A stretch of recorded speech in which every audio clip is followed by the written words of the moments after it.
O'Reilly. Are your wiper blades chattering, skipping, or squeaking? Don't let streaks or smearing on your windshield compromise your visibility. When it's time to replace your wiper blades, stop by O'Reilly Auto Parts and see our selection.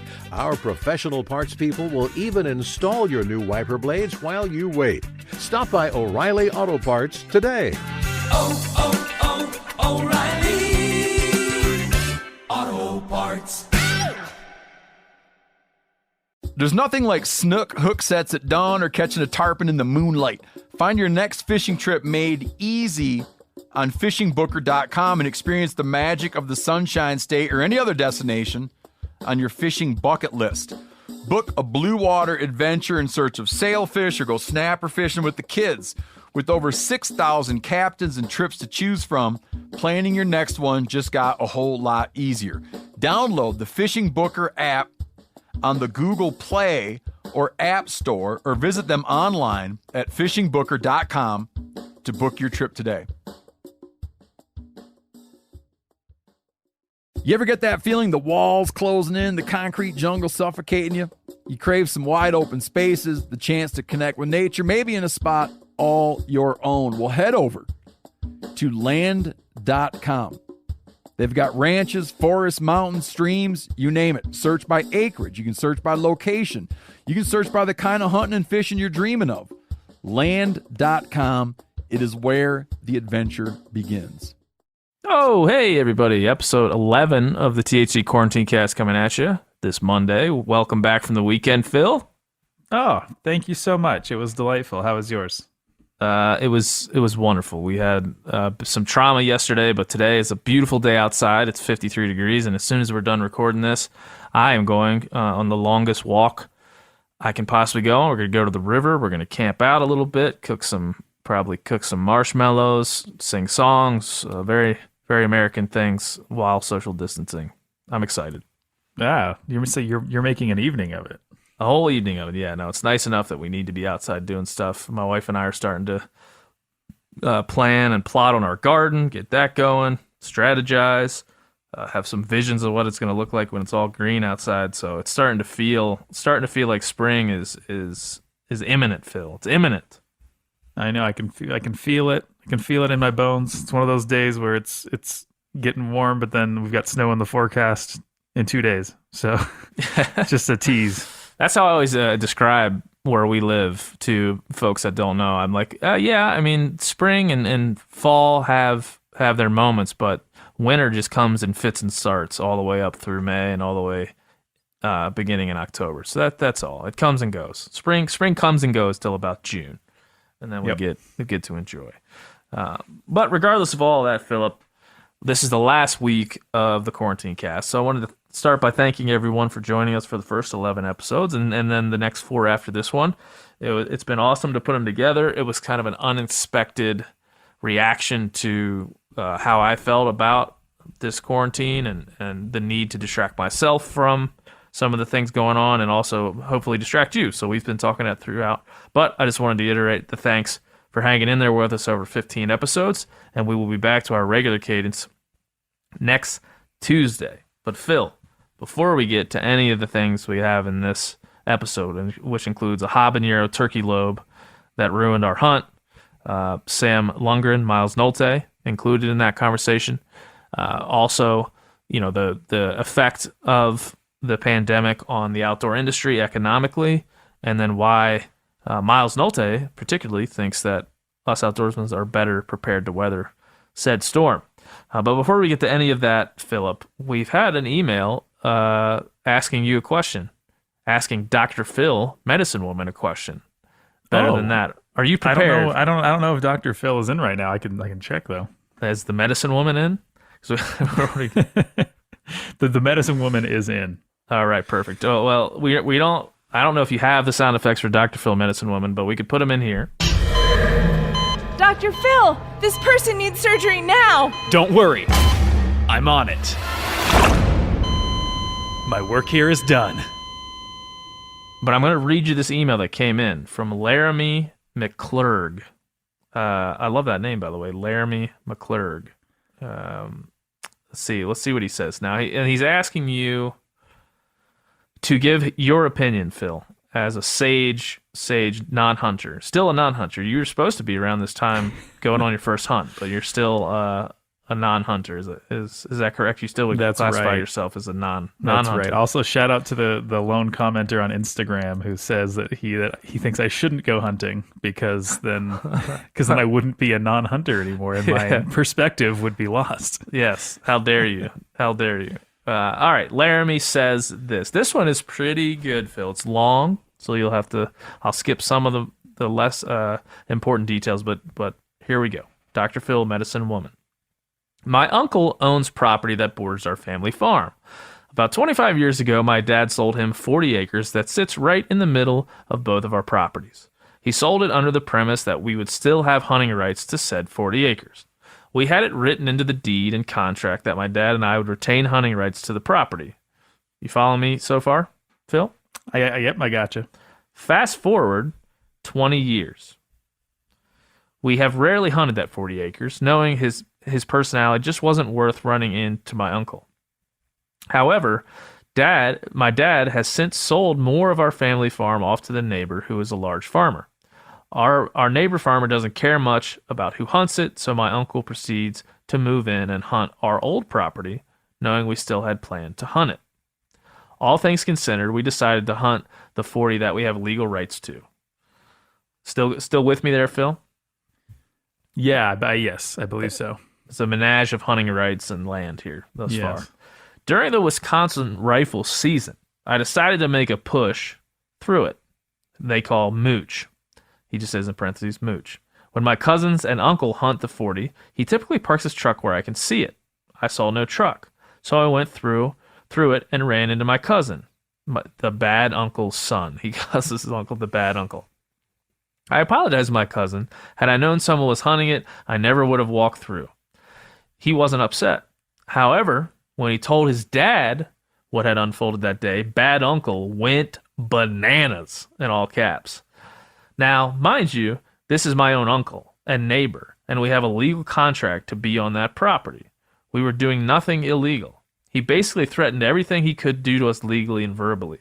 We shared the legal contract he had signed 20 plus years earlier. He kept pushing forward. He then went so far as to try and transfer the deeds of the land to his sons, thinking that would forego the hunting rights because of transfer of ownership. Needless to say, lawyers got involved. But the law is the law, and our lawyers stood behind our rights.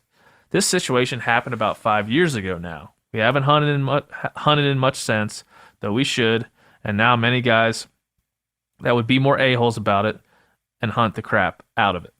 They are not. My uncle has made comments to other family members that the situation is water under the bridge and doesn't seem to understand how we would still be upset with him. This has affected many aspects of family get-togethers, holidays, etc. My question to Dr. Phil would be, is this something we should move on from? How would you guys recommend handling the situation? Knowing there is family, neighbors, legal rights, wounded deer that have jumped many fences, all of that in play. Should we turn the other cheek? Please help us, Phil. It's a tough situation for sure. Laramie. Phil. So I'm assuming because he's an uncle, he's probably what, your father or mother's brother? Yeah, I think father's brother by the sounds of it. Father's brother. Okay. Yeah. Man, I don't understand relationships like this. I'm just gonna, this guy acted like a shithead. I'll just, that's those are the doctor's orders. That doesn't make any sense. Nope. What's this? This is like the biggest thing is that now he's trying to act like as in the words of the email, that it's just water under the bridge. Like, I can't believe they're still mad at me. If I had a family member take legal action against me and then like a couple years later be like, oh, you're still mad about that? I don't try to hold on to grudges, but I couldn't just pretend like that stuff didn't happen. Yes. There is. This guy is acting like a dickhead. Yeah. Hunting does weird things to people, and that's why it's good to have you, a non-hunter, Phil, bring logic to this. Because growing up, I had a similar situation where I had a cousin. It was our grandparents' property, and I had a cousin who did some things that were unsavory around us, my father and I, hunting that property, even though this is our whole family had the right to hunt it, and there was only 3 of us in the family that actually hunted: my dad, my brother, or my dad, and my cousin, and myself. And so he did a lot of things that were pretty unsavory. And in fact, recently just texted me an apology. And over the years, like, we were best friends. My cousin and I were kind of best friends growing up, and then it drifted apart. And recently texted me an apology for all the things over the years that he did that probably weren't the best, and said, "Hey, you're a father now. I'm a father. I'm just coming to realize a lot of things I did weren't right, and I just wanted to apologize." And my response was, "We're family. We only have one family. Thank you. I appreciate that apology. Let's make sure we get together more often now, and just actively get over the crap that we went through as younger folks." And so that's my advice, but nobody's asking my advice. They're asking for you, Phil, to solve the quandary. Well, yeah, I mean, I'd say I'd say the apology is the biggest step. Like, as far as we can tell, it's one thing that this bad uncle has not done. I'd say if like several years pass and he's like, "Man, I was looking back at when all that stuff that happened, and I just want to apologize for it." It sounds like that hasn't happened. It sounds like he's just like, "Oh, you're still mad about that? Yeah, get over it." And there's a big difference between those two things. Yeah, so maybe bad uncle will come around one day and send an apology text message. Maybe you won't, but either way, you only got one family. And it sounds like, in that case, your family's connected in more ways than just blood. By land, by all those things. So I don't live right close to all of my family, and that's something I am frustrated with. I wish everybody was around for holidays, and I didn't have to fly across the country to see all my family. So Laramie, you're lucky to be that close to those folks. Maybe go make amends. That might be a good thing to do, as we're in crisis ourselves right now. Anyway, so you good with that, Phil? You feel like we've addressed that, solved that issue? Yes, and is it Laramie McClurg? Was that it? Sounds like the name of like a like a background character in like Tombstone or something. Oh, for sure. Like Laramie McClurg's apothecary. Or something. Exactly what I was thinking, Phil. I'm like Larry McClurg's pharmacy and stuff. Yeah. So thanks, Laramie McClurg. Thanks everybody for listening. Now you're going to get a wonderful. Oh, well, thank you, Phil, as well for doling out that sage advice. But now you're going to get a wonderful hunting story about elk in Montana last fall with Sam Lungard and Miles Nolte. Enjoy.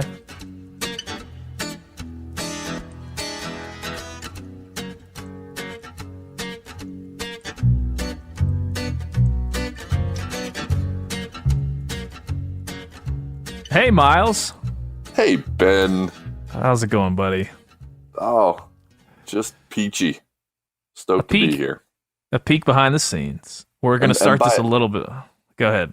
No. I was going to say, but by here, I mean in completely separate buildings, talking to each other over internet wires. Do you guys, Sam? You guys miss the days where we actually could be in a small, smelly studio together? I kind of do. Yeah, I never thought I would, but I do. It just goes to show you all the little things. And we're talking a bunch of times. This is a 6th or 7th time we tried to record this podcast, Miles. At least, yeah. At least. Just so you know, so this is going to be a little bit subdued. Squadcast is not a sponsor, so I can disparage them a little bit to say that we've having trouble with their remote recordings. But as I just telling Miles, the harder the climb, the sweeter the summit. So this is going to be a good show. I'm excited. Now we're going. Fantastic. I love it. All right, well, we got to get an update. We haven't heard from you guys since we've been doing the daily show. Miles, tell us about your life over the last couple of weeks. Oh, my life has gotten much smaller, Ben. It's really quite tiny. As like we were talking about earlier before we got on this, I don't know how people did it before they could pay other folks to raise their children for them. It's really quite the best thing we have, maybe in terms of modern convenience, is just to foist the child rearing onto other people who we give money to and say, here, take this child and make it do what it's supposed to do. Yes, I know. But here we are. I mean, I feel that my life is tiny. That's a good. That might be a T-shirt for quarantine. my life is tiny, because it certainly does feel like, there's still problems, there's still things you got to deal with, but it's such a shrunken, confined that it's hard to know if you're doing it right. You feel like you're doing it right there, Miles? I mean, I don't think there's anybody around to tell me I'm doing it wrong except my wife. So that's if nothing else, I have fewer people to be critiquing what I'm doing on a daily basis, which is nice. No, man, I think we're doing really well. We're very fortunate, I think, in the grand scheme of things, because we are healthy and we're employed and we don't have any major catastrophes going on. So we're some of the lucky ones. Yeah, Sam, I know we're going to get to kind of what you were up to last couple of days or over the weekend for sure in a minute, but I got a email from a listener by the name of Travis Cornell. He just said, I'm reaching out because I'd like to hear your perspective, as well as other folks at the Meat Eater office, on the recent closures of all state, DNR, and national forest lands in Washington due to the coronavirus. He goes on and on and on. The state has also closed all recreational fishing and shell fishing until April 8th and will likely extend that date. I'm a firefighter and fully support the idea of keeping the public essential service providers safe in this difficult time, but this seems like a very drastic and unnecessary way to go about that. And he goes on and on and on. But that's generally the thought. You're from Washington. You've been outside running around. Please tell us a story. Well, yeah. I also was faced with this. I went home a little over a week ago just because I had already planned on doing so. There weren't any travel restrictions at the time, and wanted to see my folks. One of my sisters was back home, and just felt like a good opportunity, since we were working remotely, to go work remotely from a place where I wanted to be and help my dad out with some projects and stuff. And I also wanted to go fishing for steelhead out on the Olympic Peninsula. But then right after I got there, Washington issued a shelter-in-place order. And so I abided by that. But then I was going to shift where I was sheltering in place out into the remote reaches of the Washington coast and fish for a couple days. And then as soon as I got off the ferry, about 5 minutes after getting off the ferry, I got the news that Washington was closing all recreational fishing effective that night at midnight. So instead of doing a copy edit for Spencer Newhart, I just stomped on the gas and zipped out to the closest river that was open and fished for about an hour, 20 minutes. And that was my steelhead season. Yeah. So man. Pretty disappointing. I don't know if I probably made the mistake. A lot of us have made this mistake because this stuff kind of creeps along. These restrictions kind of have crept along. But I probably even said on the show early on in the daily shows that, I don't think hunting and fishing will be affected by this. If anything else, it'll be encouraged. Boy, in this case, that's what I thought. I was wrong. Dead wrong.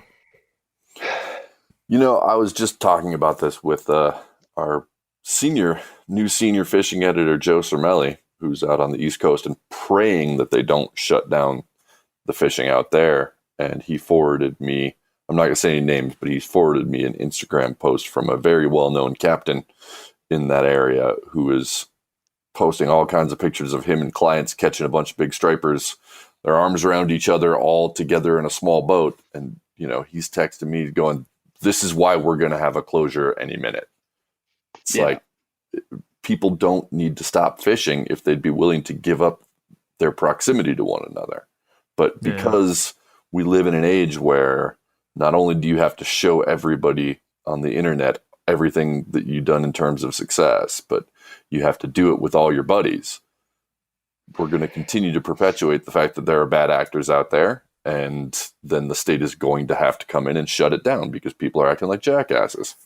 Yeah. Well, and that's exactly what happened in Washington. I think kind of what I've heard from a number of people, not necessarily reported, is that that the governor said, sure, you can keep going outside if you stay away from each other. And then the Seattle Times published a photo in the next couple of days of Alki Beach in West Seattle, just covered in thousands of people who are, not more than, inches from each other in many circumstances. And so everybody was kind of, taking it for granted, following the letter of the law, but not really the spirit of it. And then I think Washington overreacted by closing fishing, but I suppose at this time, we need to be overreacting instead of underreacting. So that's just kind of how everybody's looking at it in government and taking sweeping steps and drastic measures. The Yeah, it's an unfortunate interesting truth one. about, sorry, Ben. I was going to say the unfortunate truth about regulations is that they have to be aimed at the lowest common denominator. Yeah. And that's frustrating for the rest of us. Yeah, and I think on a state by state level, I think on a state by state level, it's confusing though. Illinois has shut down all their state public lands, and if you applied for a turkey tag in Illinois, and it stays closed through turkey season, they're not going to refund your tag necessarily. Oh, wow. And then meanwhile, Missouri is not making any residents pay for fishing licenses as of right now. That stuff's always changing; it's always shifting around. But so there's mixed messages across the board as to exactly how to handle this. But I think your point, Miles, stands because we could all go fish if we practiced those social distancing measures and did all the things we needed to do under the current restrictions.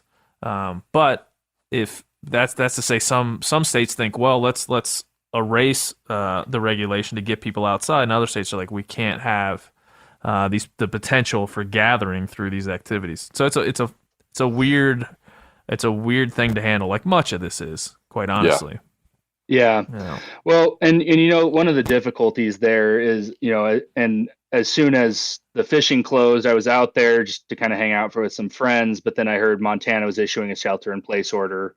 Felt like I needed to come back, but part of that calculus was Montana isn't going to close fishing. I just don't see our state government closing fishing and hunting. It's viewed differently here, for better or worse. It's treated as more of a right than it is in other places. Yeah. I think you're probably right, Sam, but I also think that if people abuse the privilege and blatantly fail to follow the order of staying away from other people, that they might have to. I don't think they will, but I hope that people recognize what's going on in other states and take it seriously and just stay the hell away from everybody else. Why? That's half. No, you're absolutely right about that. You're absolutely right about that. And the great thing is Montana has far fewer people and probably more public land, public fishing opportunities. So, I mean, it's different for a variety of reasons, but I can't see them jumping to that anyway. Yeah. More wilderness, more of an ethos of being out there and being alone. There's less urban areas where fishing is gonna occur and could, much like to the point of Joe Cermelli over on the East Coast. So there's just a ton of things that are different here, but I would agree with you, Sam. I think it's probably less likely to occur, but could still occur. We heard stories of local ski resorts closing, and then people going up there and having parties on the balconies of the ski resorts. Oh, I know, man. That drove me nuts. That's so ridiculous. Yeah, so that's enough, but not to chide people, but just to be like, hey, there's nothing immune to this. Like I said, we started out 2 weeks ago thinking that hunting and fishing would be this wonderful, beautiful thing that kind of was immune to the forces of quarantine and the forces of our restrictions, but it's not. Maybe that was foolish. Maybe that was just a wide-eyed approach, but that's where we are now. And that goes to an article that you wrote, Miles, on themeateater.com. You want to run through your article that starts with relax? It goes from there. Well, it seemed like, first of all, I stand by the fact that we'll all be better off if we take a deep breath and approach any problem, this one included, sort of clear-headed and calm. But it was 3 points, right? I do think that outdoorsmen and women in general are better prepared for social disruption than most. And I cited 3 reasons and sort of explained 3 reasons. Number one, hunters and anglers, we tend to have some food on hand. We tend to have meat in the freezer. And that's one thing that a lot of people are worried about right now is the capacity to be able to have enough food, and can they go to the store and get enough food, and any disruptions like that. We've got stuff squirreled away. Other thing that we've got is we have the ability to go get outside and get away whether we need to or want to, with relative ease and comfort that a lot of people don't. I know anybody on this call and pretty much anybody in our office, given a half a day, could assemble a few things out of their garage and take off and live pretty comfortably for weeks, if not months. Just because we're used to doing that. We've been practicing this our whole lives, not to like as some weird prepper thing, but because that's what we like to do for fun. It's just what we enjoy. I can go and grab what I need, throw it in my truck, and take off and be perfectly happy. And the last point I bring up is that outdoors people spend a lot of time getting comfortable being uncomfortable, right? That is central to what we do, is to get outside, get into a place where physically we're experiencing discomfort and get used to it and move past it and just get on with it. And frankly, there's a fair amount of discomfort going on out there. There's anxiety, there's fear, and those are very real things, and they're caused by very real problems. But I think that folks in our community are better prepared to handle that mentally than a lot of people, because we're used to being uncomfortable and being fine with it.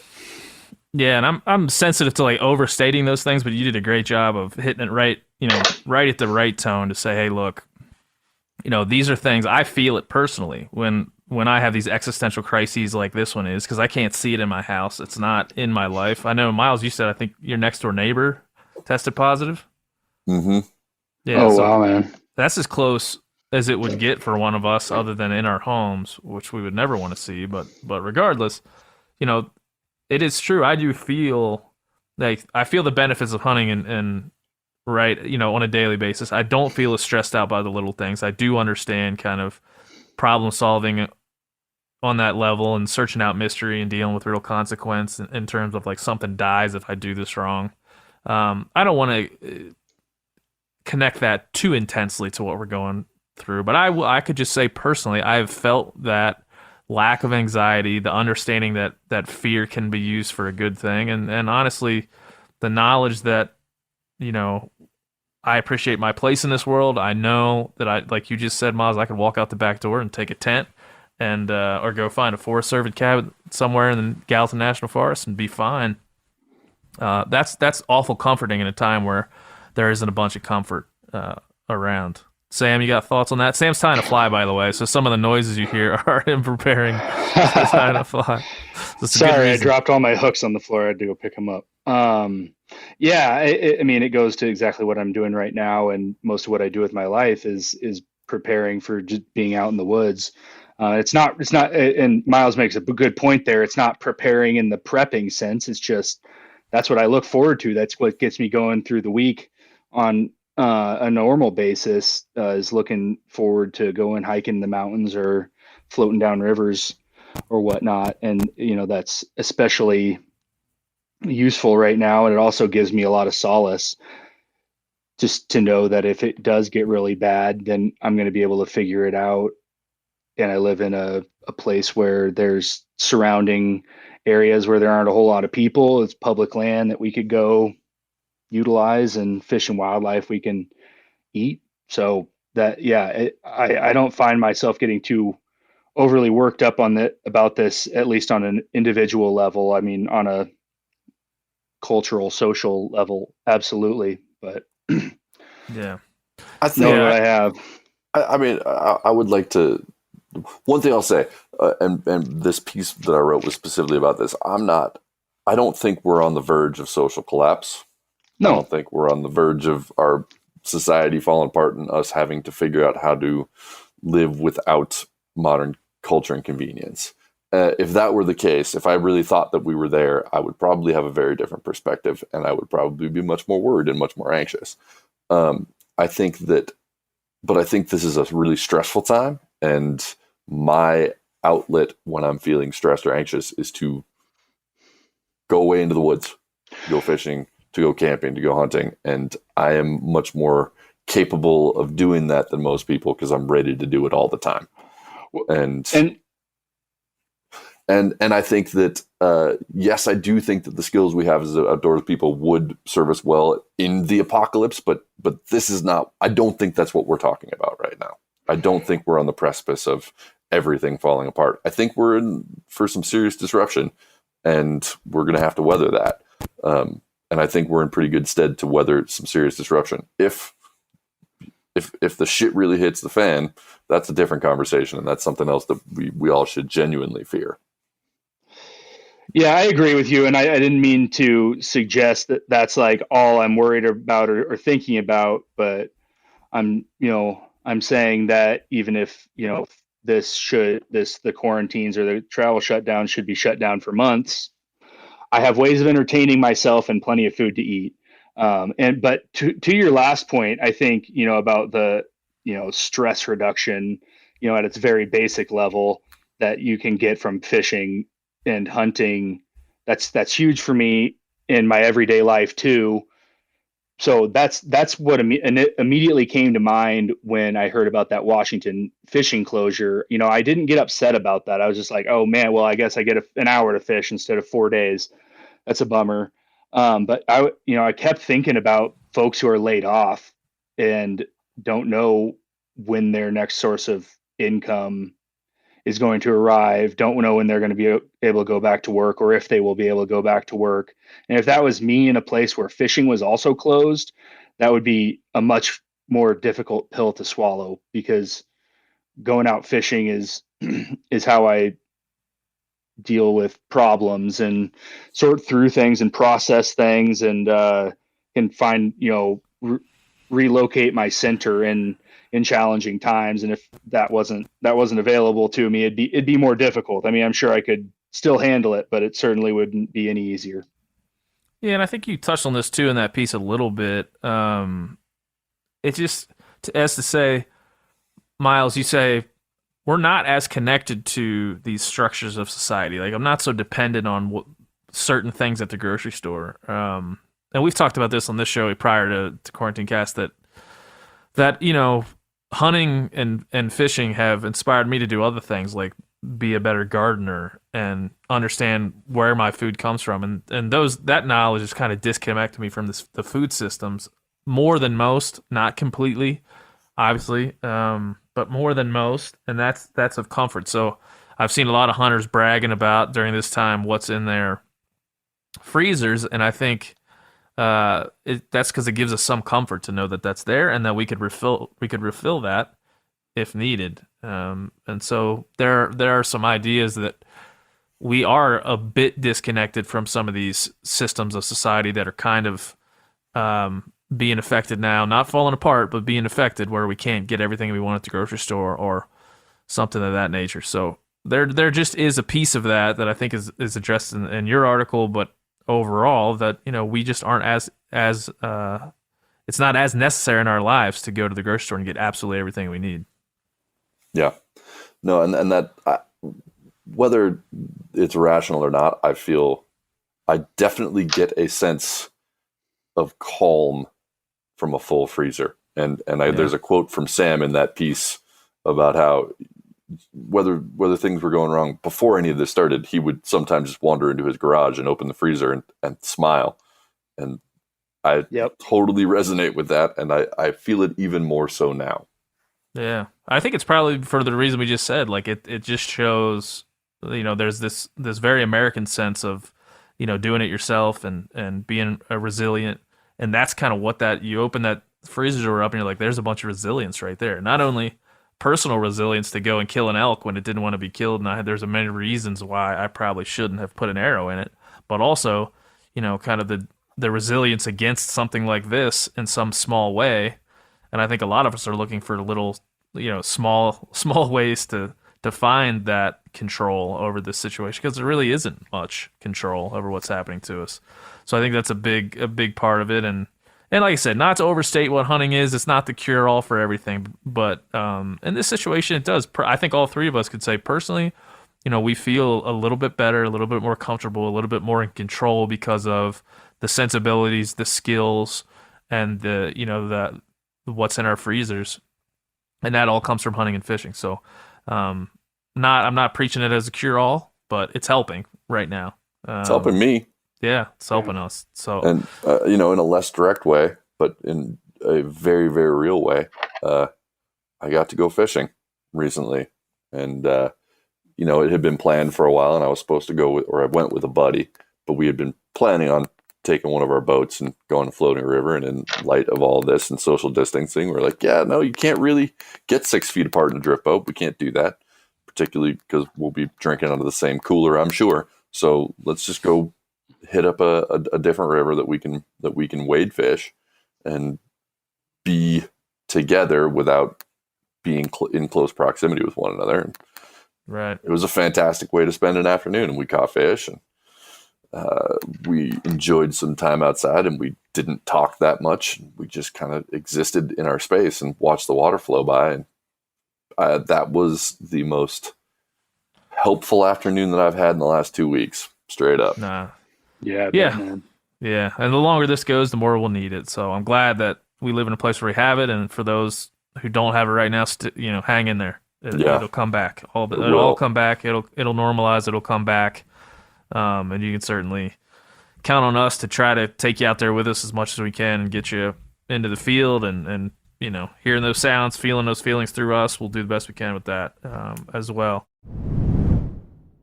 O'Reilly Auto Parts are in the business of keeping your car on the road. O'Reilly Auto Parts offer friendly, helpful service and the parts knowledge you need for all your maintenance and repairs. If you're confused about what part you need, like what wipers are going to be the best, what replacement headlights are going to be the best, go into O'Reilly and talk to the people that work there, because they're great and they're super friendly, and they'll get you squared away where you walk out knowing you got the right thing.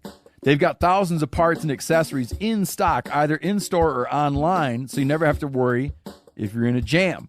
Do you need your windshield wipers replaced? You need a brake light fixed? You need some quick service? They'll help you find the right part or point you to the nearest local repair shop for help. The professional parts people at O'Reilly Auto Parts are your one-stop shop for all things auto do-it-yourself, and you can find what you need in-store or online. Stop by O'Reilly Auto Parts today or visit us at O'ReillyAuto.com/MeatEater. That's O'ReillyAuto.com/MeatEater. There's nothing like snook hook sets at dawn or catching a tarpon in the moonlight. Find your next fishing trip made easy on fishingbooker.com and experience the magic of the Sunshine State or any other destination on your fishing bucket list. Book a blue water adventure in search of sailfish or go snapper fishing with the kids.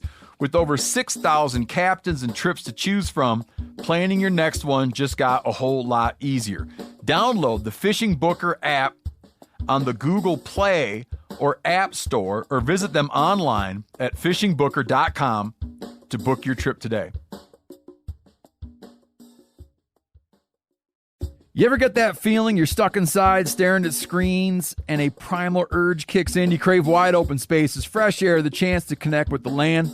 Well, maybe it's time to find your own piece of the wild, but searching for property can be a maze. That's where land.com comes in. They got millions of listings across the country, from mountain ranches to hidden fishing holes.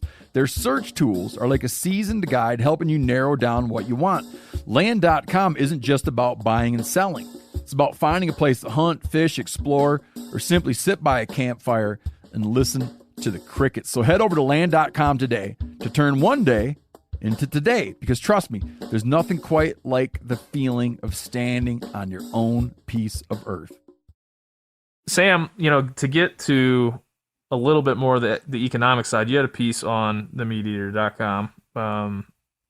Outdoor business is suffering and adapting amidst pandemic. I know we know, we're not immune to the anxiety and fears created by this. But we're also not immune in our community, hunting, fishing, outdoors, however you'd like to name it, to the economic woes that are happening right now. Could you give people a little bit of kind of how you approach writing that piece? Because I think it's great.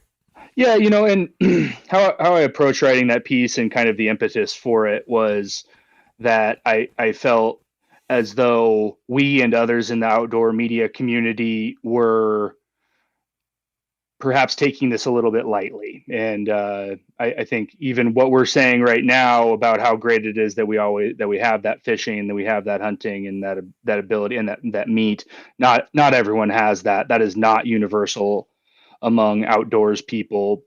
Some people didn't fill the freezer this year. Some people catch and release fish all the time, or but more importantly, like most of the outdoor industry is, it's manufacturing and it's brick and mortar retail and guiding too. I mean, those are kind of like the three pillars of it. And manufacturing is shut down. All of the biggest, I'll use the fly fishing sector as an example. All of the biggest manufacturers are completely shutting down, not making rods right now. guides in most places. I have a number of friends who are guides, and a lot of fishing guides will spend the winter booking up their summer, and a lot of folks have that all the way booked up, and now cancellations are coming in for every single day, and they're having to give back all that money they generated, all that money they were going to use for permitting and equipment and supplies and everything else, and it's just absolutely crushing their businesses. Obviously, brick and mortar, they can't have people coming in the door. So it's something that the outdoor industry and the people within it may take a while to recover from financially, because so much of this has to do with face-to-face interaction or, small work environments.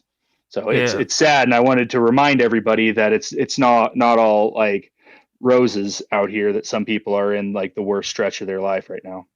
Yeah, you give a bunch of examples. Is there one kind of conversation that you had with somebody that stuck out, or a situation that someone was in that stuck out in that piece?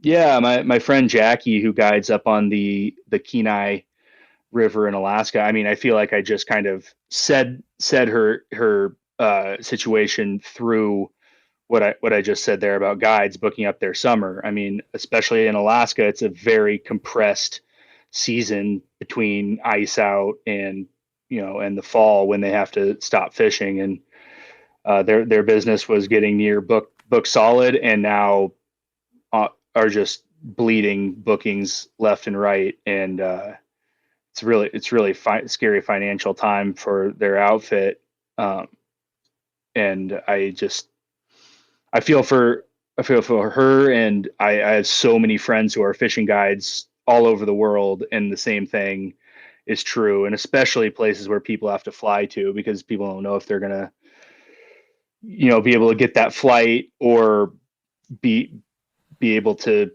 reasonably take it, and a lot of people are worried about their source of income and trying to get back as much money that they've put out there as they can. So you see, no one's doing this maliciously, but it's just an outgrowth of the situation we find ourselves in. Yeah, for sure. Well, I mean, like I said, with all this stuff, even on our website, you go to themeateater.com and you'll see articles about all kinds of things that are germane to kind of what we do and who we are. But in this case, I felt like, on this show and on our website and everything else that we do, we have to address these things bluntly and say, this is the current state of the situation. And, an article like yours, Sam, ended up right next to, the 6 turkey vocalizations you need to know, and a simplified jambalaya recipe, and our Meat Eater Land Access campaign. So as to say, like, we're still going to do the things we normally do. We're still going to put content out there, and feel that everyone should still be entertained and enjoy and informed by what we do. But also, we're not going to skimp on the details of the situation we're in. So that's kind of where I land on that, and that's why I want to tell some hunting stories. You guys want to tell a hunting story? Always. Let's do it. You would. I don't know where we should start this particular hunting story, because it's a bit backwards in the way that it happened, for a lot of reasons. But I feel like, just to get it out of the way, so I'll let Miles start. Miles, you want to tell the story of how we encountered Sam's turkey, and then I'll let Sam kind of tell you. First, we'll have to set the scene of where we were and what we were doing, but then go to the turkey, and then Sam, I'll let you kind of tell how the end of the turkey, in many ways. I'm not going to tell exactly where we were, but no, please don't. No, I will say that we were in western Montana. That's exactly what I was going to say. Yeah, and that's all we need to say. It was. I can set this scene in that it was the only elk hunt I was able to pull off last season, and so I was really excited about it. Just partially because of work, partially because of the status that I have at home right now. Just don't have the ability to get out as much as I used to, and will in the future. But anyway, we're all going elk hunting for the weekend. We leave the office a little early Friday. We have a great crew, and we are pumped. There's a storm coming in, snow's coming. Things are going to be moving. Good stuff is going to be happening. Mid-September. Yep. mid-September. We load up a couple of trucks and get a good crew of folks, and off we go. And we're getting close to base camp, which is right up next to the timber that we were going to be hunting. And we're driving along a little dirt road and kind of meandering, and we're looking at some whitetails hanging out on private property down in the river valley, and we're scouting up above us to see if we can see any elk, driving real slow like you do when you're going out hunting. And in this patch of broken timber right there in the foothills off to our left, there's a flock of turkeys. We all pull over. We look up at the flock of turkeys, and they give zero damns about the fact that 2 trucks just pulled up right on them. They do not care. And we all amassed outside of the trucks, and the inevitable question came up, who's got a turkey tag? At which point, I believe Sam raised his hand and said, I've got a turkey tag. Yeah, who's got a shotgun? Yep. And I think I said, I've got a shotgun. I think you guys all said, I have turkey tags, but I didn't bring them with me. That is correct. I did say those words. and fortuitous for us and our camp eating situation, Sam made a move. Explain yourself, Sam. Yeah, well, I'd like to use this as an opportunity to plug another story I've written, but is as of yet unpublished. Hint, hint, Ben, give that a read. But the working title is How to Kill Turkeys If You Suck at Calling. Yep. And I'm not gonna sit here and say that I'm the worst caller in the world, but turkey hunting is one of many things that I enjoy in the springtime. So it's not where I usually end up dedicating my entire time. But anyway, it's a lot about spot and stalk and ambushing turkeys, which I think is kind of apropos to this discussion. But we saw him kind of working through the broken timber and towards sort of a crease in the hillside. And I like kind of ducked down and got out of their sight and went way around, got out in front of them and crept up through the timber. And they were still, pretty focused on Miles and Joe, and they probably could see Ben too, but, sorry. And, so that was a short joke in case you guys weren't paying attention. Ben just refused to give me any sort of rise. No, nothing. Because you're about to get me on some other stuff, so I just want to keep it to a minimum. Okay, I'll let you tell the other stuff part. Then. That's right. That'll help. That will help. I'm sorry, Ben. That'll soften the blow. Sure. No, we've done. I too am much shorter than Miles and Joe, just for the record. Average height, guys. Average height. Okay. Average height. Anyway, so just kind of got down and real sneaky, working up through a bunch of big, tall, standing sagebrush, trying to keep the turkeys like completely out of my sight because I could sort of hear them and knew where they were going. And then all of a sudden, there they are at like 30 yards, and I was trying like hell to find a beard on any of them, but could not. And just so I ended up picking the biggest looking hen because it's either sex turkey there in the fall, and dropped the hammer, kind of wounded it, but hustled up and got on top of it, was able to finish it off. And we hadn't even started hunting yet, and we were already having success as a group. Yeah. I felt at that juncture, I felt really good about things. I'm like, that got Western pretty quick, and I'm into it. We're gonna cook this turkey up, but I felt like it's that's a ceremonial first kill of the hunt. I'm expecting this to result in my first resident elk of my life, and a good chance for Miles and a good chance for Joe, and Sam could be back there calling bulls since he already filled his tag. So there's I'm excited for this for a bunch of reasons. One, as you said, Miles, I'm in your similar situation. Even though I was able to kind of craft a few more weekends than you, it still was limited to what was in my dreams about my first elk season in Montana as a resident. So limiting as it was, this was kind of like a good reason to get out there. The weather was supposed to be pretty good, and we had some hot tips about where some good bulls had been killed and where we could get into them. So it set up nicely. That's to say the least. and it was a an nice turkey. An auspicious Yes. beginning to a Yes. hunting Yeah. trip. That's And right.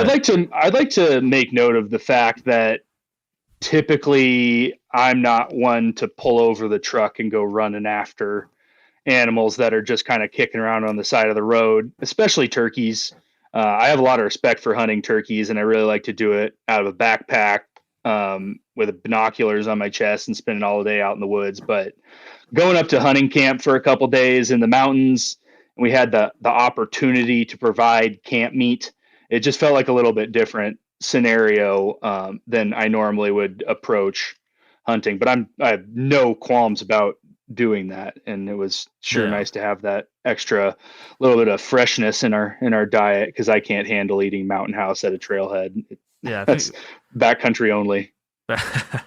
yeah, no, I mean, I think obviously the scenario is what it was. A fall turkey tag, you either eat that turkey tag or eat a turkey in that scenario. So we were endeavoring to eat turkey.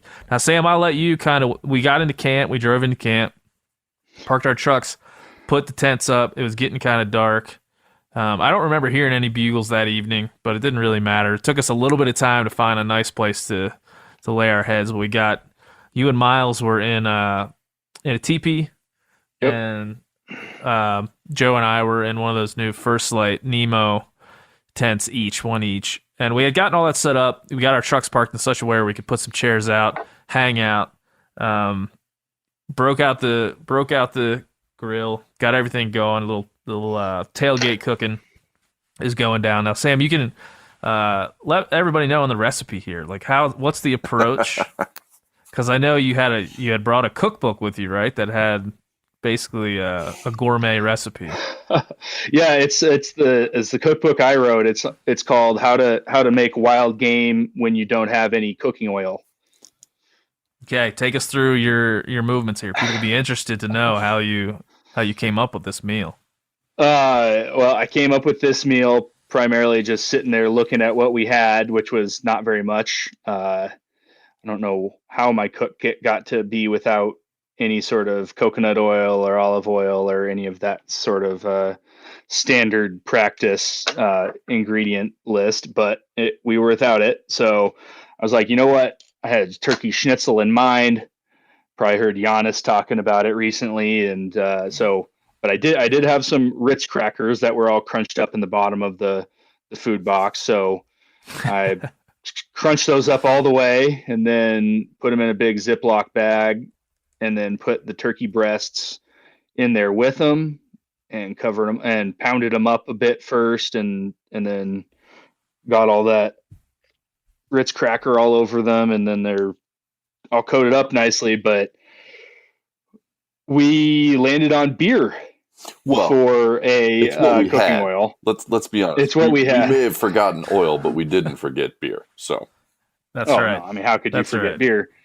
I think somebody suggested using the whiskey, and I didn't know what to do with that, and I felt like it would get sticky or something weird. I don't know. I didn't see it. I didn't see that going well. So plus we had more beer than whiskey Exactly. at that point, which is a big part of it. But yeah, you started cooking, and shit was it was improving over time. I was skeptical in the beginning, as was as I. to the direction you were headed, but over time it started to smell pretty good. It really did. Yeah, I had to continue adding beer because it just all like evaporates in a hot pan, and just leaving like a little bit of kind of gravy, and cooked it fast and hot and kept dumping beer all over it, and it came out all right. Yeah, and we were, it was cold. We'd set up camp. We're ravenously hungry. You know how you get when you're just setting up camp the first time. You want a nice warm meal and a beer, and to relax because you're going to get your ass kicked the next day humping around for elk. And so you kind of get in that mood where warm food, and especially fresh wild turkey, is the perfect medicine to kind of get you relaxed. And let's be honest, it came out a lot better than I expected it to. Oh, in the beginning, I'm like, there's no way this is going to work. I was like, I will chew this and swallow it, but I'm not going to enjoy it. And I was completely wrong. It was, not probably what we would have made if we'd had access to a full kitchen, but it wasn't just palatable. It was good. It was Yeah. good. It was Yeah, good. thank you. I was pretty impressed. I've had worse camp meat turkey experiences than that. Yeah, no, I was impressed with your abilities, and I think maybe we should put that on our website eventually, just for the We don't the desperate remember exactly outdoorsmen. what went into that. We're like, there was some crackers, we had some spices. I don't know. There was beer involved. That's all we remember, if we're going to be honest. That's all we remember. Well, I think, if we're being truthful with our new freestyle cooking series, which I started a couple weeks ago with my pickle juice pot roast recipe, and Danielle is going to keep that rolling next week, I believe. If we're being honest with our audience, we should put out the terrible recipes too. Yep. And like, hey, don't do that's this. freestyle cooking. Don't do this. Like, learn from our failure. I don't know if people would click on failed recipes that you don't ever want to try, but I mean, maybe if you're bored enough. If you're bored enough, yeah, maybe the desperate outdoorsman's guide to camp cooking. You're just in a spot, you got some meat, and that's about all you have. What do you do? So at some point, and I don't remember exactly how it was introduced to the situation. At some point, there emerged from this container of cooking items a little bottle about, say, 8 to 10 inches tall. I'm not sure how tall exactly. 6. A diminutive bottle of green liquid. And on the bottle were words and pictures and things that are normally on bottles. And I believe, told by someone that it was hot sauce of some kind. Sam? Yes, it was hot sauce. I remember the whole genesis of that hot sauce. My good buddy Jake Peach left it in my deer camp 2 years ago, and he's a big hot sauce guy. And I remember him having it then, and I could barely put like a few drops on my food without just completely destroying it. So we had the first lobe off of this turkey, just in the Ritz crackers and kind of smashed up schnitzel style. And then I think we chopped the other lobe up, kind of mixed in some stuff, mixed in some more beer, mixed in some more spices, and we were just sort of all sitting around the tailgate picking at it. And then what happened, Ben? Well, this small bottle had, I love the green Tabasco, and I also love the green Cholula. So things that are in small bottles that are green are attractive to me because they generally add taste to a meal. And in this case, I picked the green bottle up and I unscrewed the little cap, and I expected, I think, there to be a governor on the sauce. A little pour stopper. Yeah, if a little pour doesn't know what stopper. the governor is. I call it the governor. And so in turning it over, I did so with little regard to kind of like the speed that the liquid would come out, and I didn't really know that it would be all that hot. I was excited to add some flavor for everybody, and also I was a couple beers in and it was dark, and so we put all that together in a mixture, and the next thing I know, I look down and there is roughly half the bottle, or 2/3 of the bottle even, of habanero hot sauce on the turkey. I think, and that made it underselling this, Ben, because to your credit, to be fair, you assumed that there was going to be one of those little stoppers, so that you'd have to shake a few drops out, right? Because that's how it is with both with the Tabasco and with Cholula. You got to give that thing a pretty aggressive shake to get those drops to come flying out. And you shook it with all the zest and verve that one would give that bottle of Tabasco that was going to give you that beautiful vinegary, slightly hot flavor. Unfortunately, instead of a mere sprinkling of flavor, we got a deluge. Yeah, deluge. It was all of it. All of it. All of it. And at that point, if you had like separated the distinct parts of that skillet, it probably would have constituted at least 10 or 15% by volume. Yeah. And I was thinking before we were going to talk about this, maybe there was some sort of extra gravitational pull where we were, given the elevation. The air was thinner. I think liquid, it goes the other way there. I think there's less gravitational pull the further you get from the center of the earth. Not a scientist, but I was thinking maybe that could have happened. but we'll move on. So the result was an inedible. I mean, we ate it most of it. We ate most of it. Like, we ate half of it. I remember this because the next morning I had a can of stew that I just found in my stuff, and I mixed that in with the rest of it to try to kind of sop it up and eat the rest of the turkey. And there was a bit of turkey left. I think this is actually an illustrative story because earlier in this conversation, Sam said, "I will not eat Mountain House at the trailhead," and he is so serious about that. We had Mountain House breakfast that morning.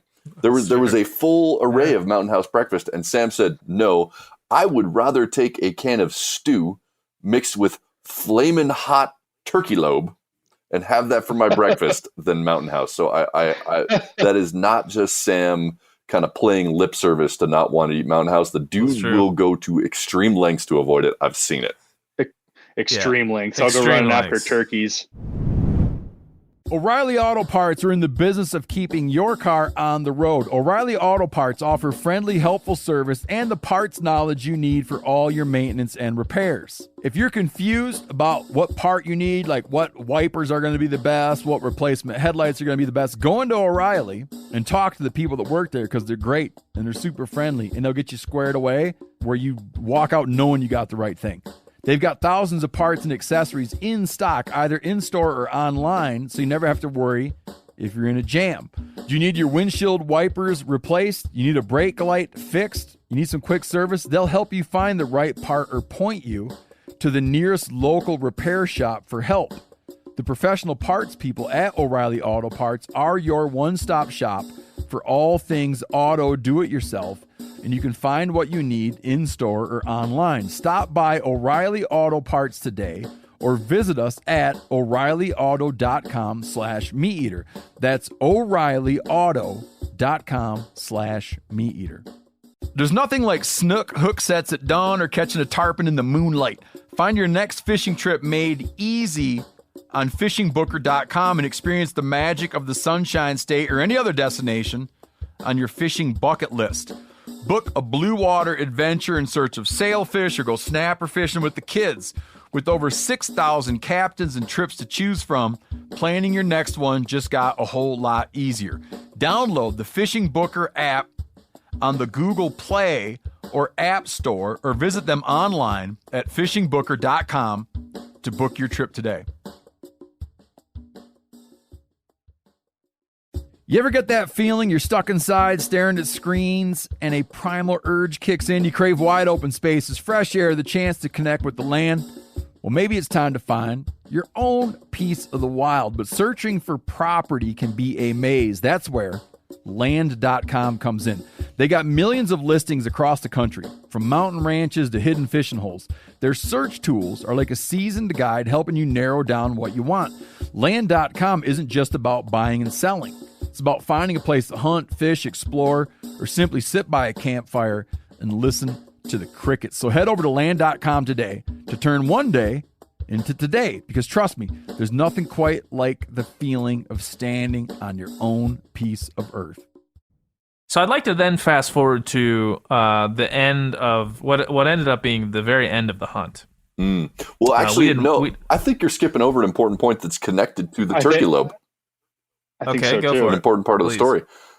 When we sort of separated into two groups, you may remember this, and we thought Sam and I had gone one direction, and you and Joe went off in a different direction, all chasing different elk, trying to get in position. And it's getting to be the middle of the day. Things were kind of quieting down, slowing down a little bit. And I thought, man, those guys must have busted off into a whole separate drainage, chasing after bugling elk. We'll probably see him back at camp at night.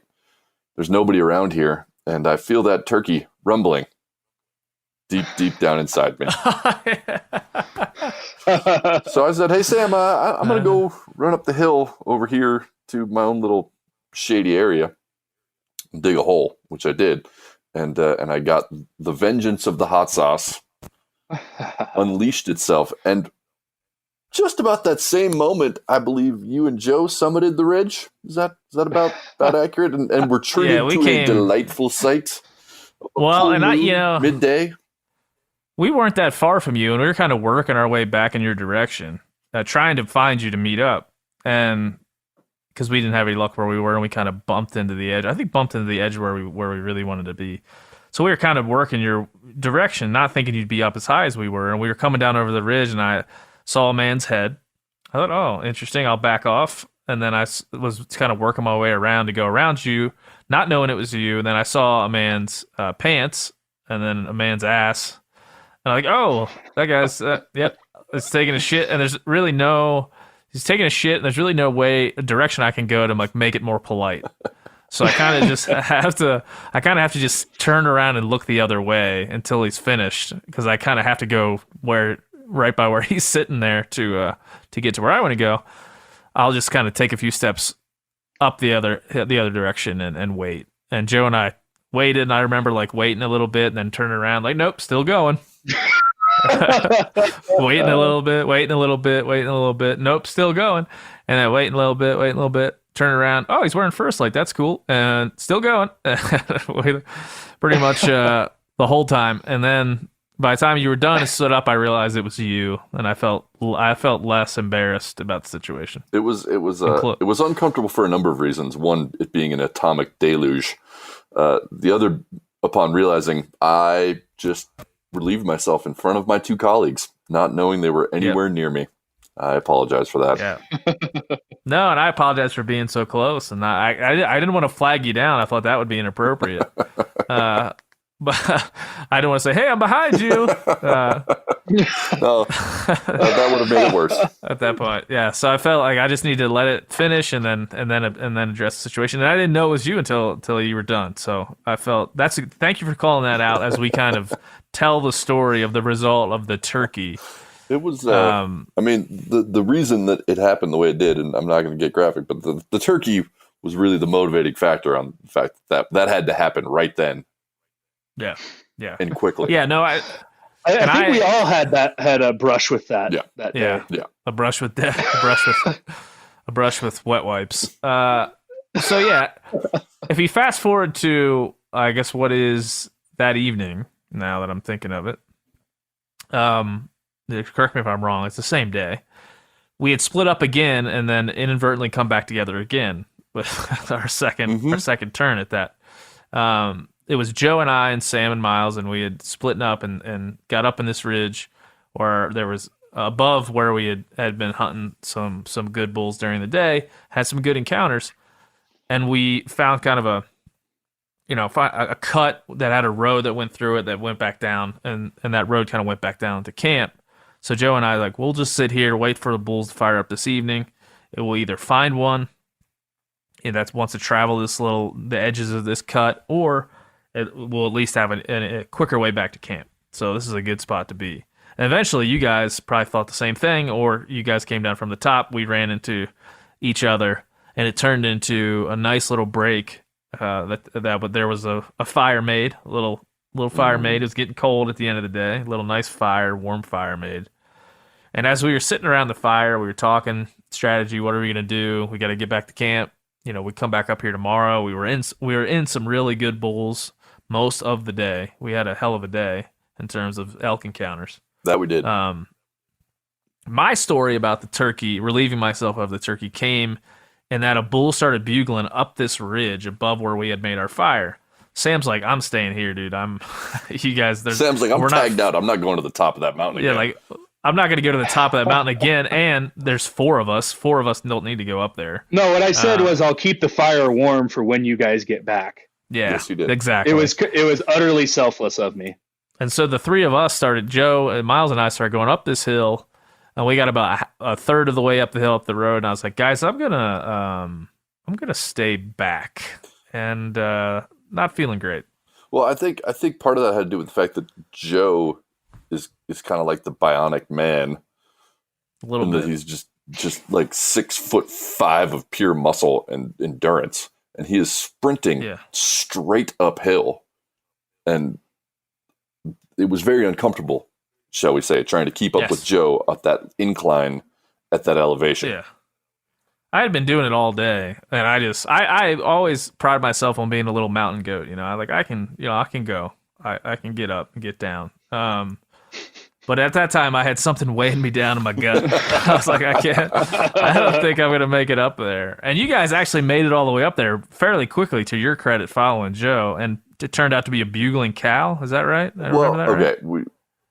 That was Joe's assessment of the situation. We never saw a bull. We found cows.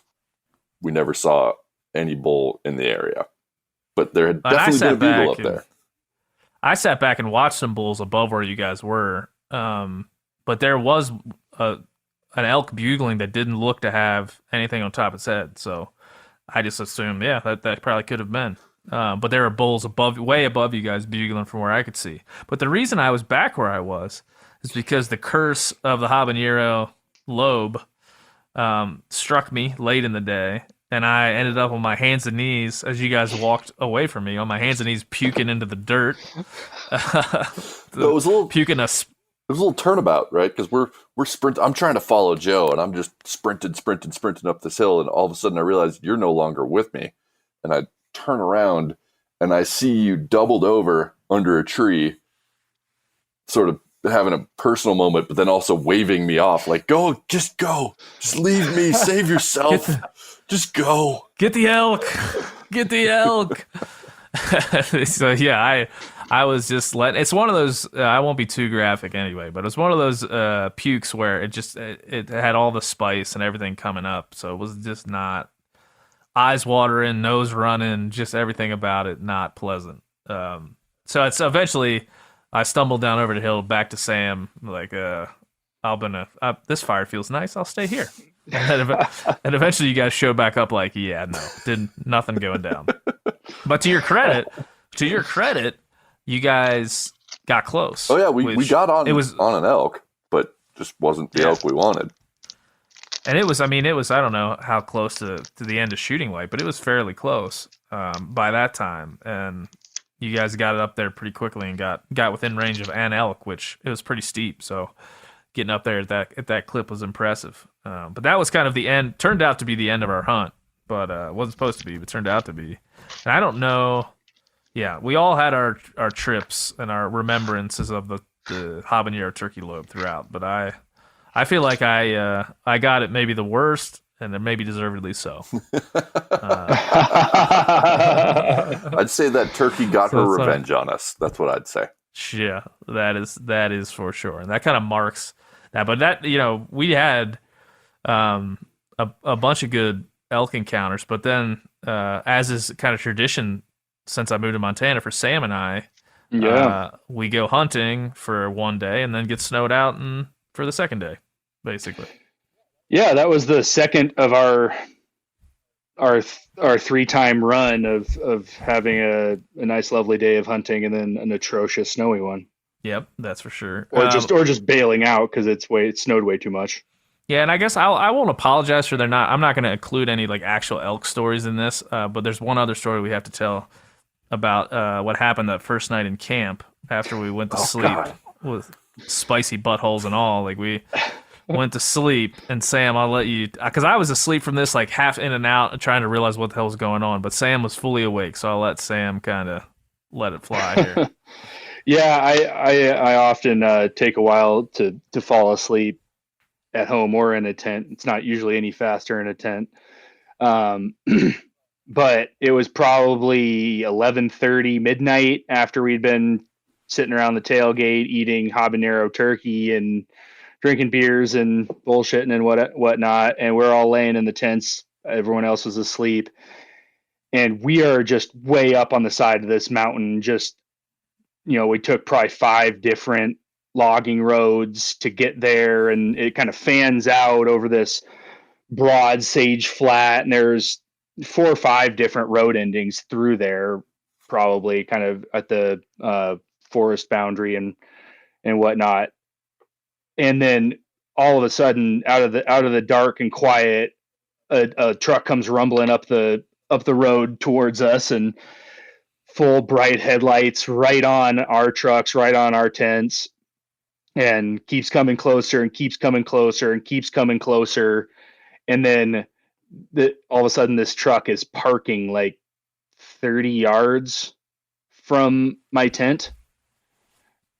the two guys pile out, talking in full voices, slamming doors, and and it's pretty obvious that this is where they were planning to go, and this is where they think the road ends and where they want to go tomorrow. But it rankled me quite a bit, and so I unzipped the tent and Miles, do you remember what I said? So I mean, this was so weird from my perspective because I was in a dead sleep, and I remember waking up going, "Why in the hell is anybody turning on the truck? Why would you do that? It's like 11 o'clock at night." And then I heard the tent flap unzip, and I heard Sam's voice say, "You guys aren't planning to camp there, are you?" And then I heard an unknown voice from outside the tent say, yeah? And there was a bit of a pregnant pause, and I could almost hear, I felt like I could hear Sam's frustration welling up inside of him, and him fighting back the desire to say very unpleasant things to this person. And his response was something along the lines of, I was sleepy, but it was something along the lines of, well, I mean, it's public land and all, but there are miles and miles of other places you guys could camp. You don't need to camp right on top of us. Yeah. I think that was it. And I think you correctly noted my difficulty restraining myself, because the people I grew up hunting and camping around, that it's just a mortal sin to camp right next to somebody if you can possibly help it. That's why we go hunting, and that's why we don't stay at the campgrounds. And it's big part of the experience to have some solitude and kind of have a little space to yourself. And I guess not everyone abides by that ethos, and that was a bit frustrating to me, but I tried to be as diplomatic as possible. And I think that is how it came out, that I was like, you know what, it's completely your choice. I have no standing to prevent you from being here, but I know I checked out 3 other different road endings right around here, and we just ended up liking this one better. But man, if I had driven up on a bunch of tents where all the lights were off and people were clearly sleeping in the middle of the night, there's no way I would go park right next to them. No. There was probably not another person within 5 miles of there, and there's just endless BLM roads through these sage flats. You could go anywhere. If anyone's taking anything away from this discussion, is social distancing. Space is important in hunting, and also just being respectful of other hunters and the experiences that we're all trying to seek by going into the woods. And this applies to trailhead etiquette. It also applies to backcountry etiquette, because I've had times where I'm hiking 5 miles into a place to camp out for a few days and hunt elk, and if I see that there's somebody else out there, I'm going to alter my plans based on the experience I want to have, but also my desire to not interfere with another person's experience. And I think that's just something everybody should kind of try to be cognizant of. And the space bubble varies by where you are. If you're at the Stalker trout pond and there's 10 feet away from the next person, that's fine. But when you're hunting elk, if there's a lot of people in one area, it's usually not going well for anybody. And to their credit, those guys did leave. They didn't seem very happy about it, but they did leave. Yeah, I think we kept the situation very amicable. I expressed my frustration, but admitted that I couldn't prevent them and that I wasn't going to try to stop them. But they were like, "Okay, yeah, sorry guys."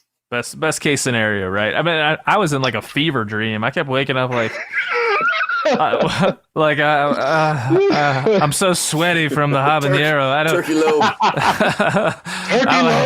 Turkey Lobe. I was like, is it morning? I kept thinking, why are the trucks going? Are they leaving? Did I piss them off that bad with the habanero incident? And then I would wake up and go why is Sam yelling at Miles about where we're camped? Well, we all agreed on this. And I'd wake up and be like, okay, now that I hear trucks leaving, because I have a choice to get out and look to see if it was my colleagues and friends that left me, or maybe I just imagine trucks leaving. I'll just go back to sleep and deal with it when I wake up. I just hope they left my bow in my pack if they did leave me. So that was my recollection of being awake for like 5 seconds at a time during the entire encounter, trying to figure out what the hell was going on outside the tent. But to your credit, man, that that is what would be qualified as a dick move, even in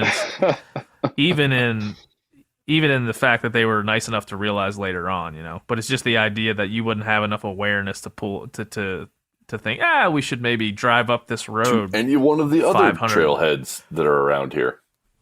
Yeah, and the other detail is like we took, this was kind of like the terminus of the BLM road where we were camping. But if you would have taken, that's only if you took a right. If you took a left, there was a road that when we actually went up it looking for a place to camp and decided not to. But there was a road that you could have taken on the same basically ridge we were on to get you up above us, maybe even in a better spot to start off. Hunting elk. So we never saw those guys again, but it turned out well. But it was definitely a story to tell from that hunt. Yeah, all's well that ends well, but it's it's always important to remember if you're going to public land that it's more than likely somebody else is going to be there, and you just need to learn how to adapt. And if they had decided to camp there, we would have adapted to their presence, and you just can't always have a perfect picture in your mind of how things are going to go, because you don't know how many other dudes have that perfect picture in their mind of going to that perfect elk meadow. And so just adaptation. We would have got up in the morning and given them a nice peace offering. Like, hey, you guys, we got some leftover turkey. Can we share it with you?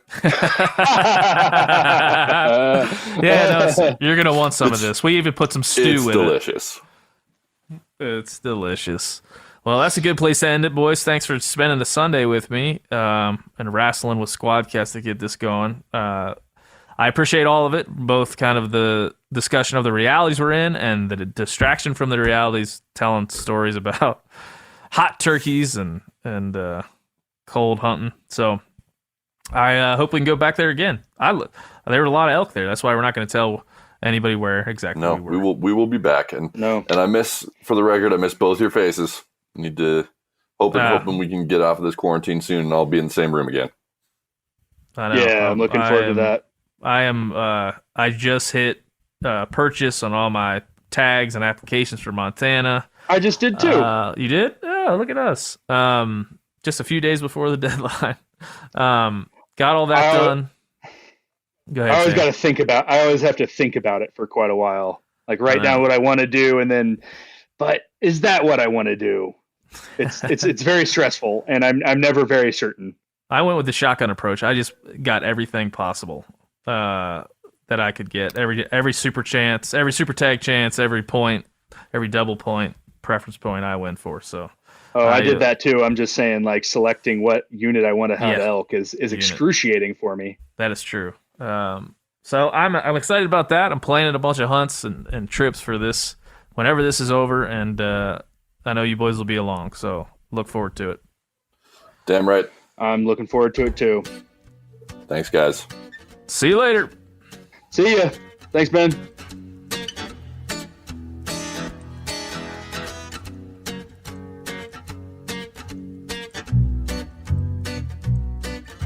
That's it. That's all. Another episode in the books. Thank you, dear Philip, for joining me once again. Yes, thanks for having me. I've felt some sarcasm there. You feeling annoyed? No, I'm not at all annoyed. It's just we've been doing this every day for the past 2 weeks, and it's not. I'm not getting worn down, but it's sort of like, thanks for joining me, and it's like, well, what else am I doing? Of course I'm here. I got nowhere else to be, or I'd be there. All right, that's understandable. Well, thanks to Miles Nolte, Sam Lundgren for joining us.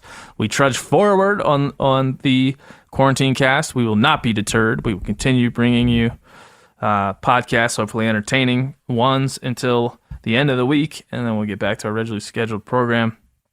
But tomorrow's a big day, Phil. Tomorrow's a big day. We're going to take a look at the winners.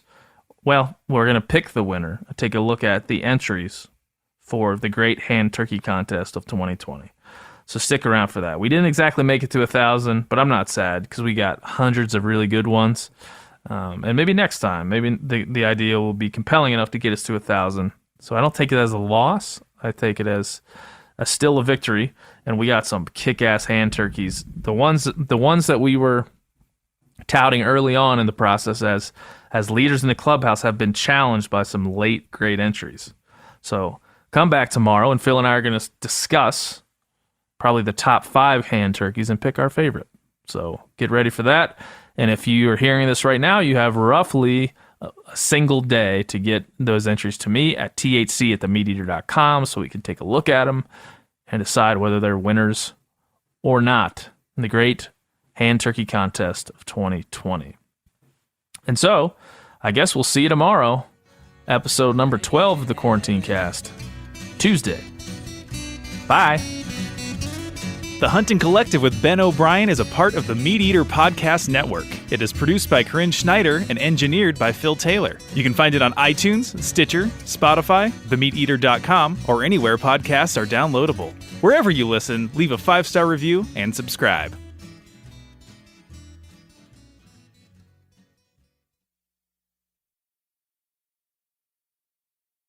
You ever get that feeling the walls closing in, the concrete jungle suffocating you? You crave some wide open spaces, the chance to connect with nature, maybe in a spot all your own. Well, head over to land.com. They've got ranches, forests, mountains, streams, you name it. Search by acreage. You can search by location. You can search by the kind of hunting and fishing you're dreaming of. Land.com. It is where the adventure begins. Hey everybody, listen up. I got mega huge news. Meat Eater Live is heading back out on the road. That's right. Join me and the crew. Clay Newcomb, Cal, Yanni, Spencer's going to be there. Phil the engineer's going to be there. Meat Eater Live headed back out. Now, when you get every ticket, okay? Every ticket you buy, you get a signed copy of our new Meat Eater Outdoor Cookbook. This tour is celebrating the release of the book. Buy a ticket, get a signed copy, Meat Eater Outdoor Cookbook, wild game recipes for the grill, smoker, camp stove, and campfire, which I'll point out is a $38 value. Here's where we're going to go.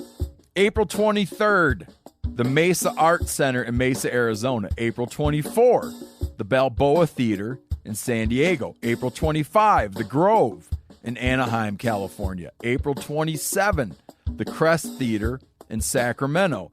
April 29, the Union in Salt Lake City. April 30, the Egyptian in Boise. May 1, the Wilma Theater in Missoula. May 2, the Bing Crosby Theater in Spokane, Washington.